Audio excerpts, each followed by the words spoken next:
Dollar के मुकाबले रुपए में गिरावट का दौर लगातार जारी है। अब एक डॉलर के मुकाबले रुपए 92 रुपए के ऑल टाइम लो तक पहुंच चुका है। लेकिन इसके पीछे क्या बड़ी वजह है और अगर आप आम आदमी हैं तो आपकी जेब पर इसका कितना बड़ा असर पड़ेगा।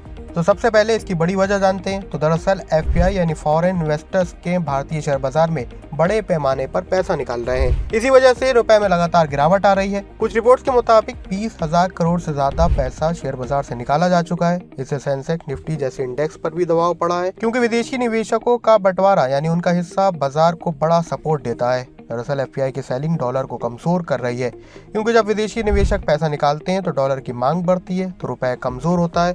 कुछ दिनों में रुपए डॉलर के मुकाबले रफ्ता रफ्ता रिकॉर्ड लेवल पर जा पहुंचा है। अब करीब 92 रुपए के आसपास ट्रेड कर रहा है। इसी से जुड़ा एक और कारण भी है। डॉलर की मजबूती में भी एक बड़ा हिस्सा है, क्योंकि वैश्विक निवेशक डॉलर को सुरक्षित मानते हैं, खासकर जब मार्केट में अनस्टेबिलिटी होती है। अब बात करते हैं आम आदमी की। तो आम आदमी के परिवार पर कैसा इसका फर्क पड़ेगा। सबसे पहले तो जो इम्पोर्टेड चीजें हैं जैसे कि petrol, diesel, gas, mobile, laptop जैसे सामानों के प्राइसेस बढ़ जाएंगे, क्योंकि इन्हें अमेरिकी डॉलर में इम्पोर्ट किया जाता है।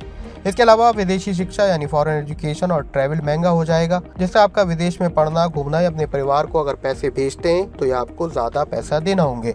इसके अलावा डॉलर का बढ़ना पॉजिटिव भी रहता है। अगर एक्सपोर्ट ओरिएंटेड इकोनॉमिक्स देखें जैसे आईटी, टेक्सटाइल, इन सभी सेक्टर्स को इसका फायदा होता है, क्योंकि इन्हें रुपए डॉलर में ज्यादा रिटर्न देता है। ज्यादातर पेमेंट डॉलर के हिसाब से होते हैं, इसलिए जब रुपए में कन्वर्ट होता है तो ज्यादा पैसा मिलता है। इस सेक्टर मिडिल क्लास में नौकरी करने वालों के लिए अच्छा सिग्नल हो सकता है। तो अगली बार जब आप सुने कि एफपीआई की सेलिंग हो रही है, रुपए की लगातार गिरावट हो रही है और डॉलर में कोई बड़ा मूवमेंट है, तो समझिए सिर्फ बाजार की खबरें नहीं है, बल्कि आपकी जेब पर भी इसका सीधा असर पड़ेगा। डॉलर की इस गिरावट पर आपकी क्या राय है, हमें कमेंट सेक्शन में जरूर लिखें।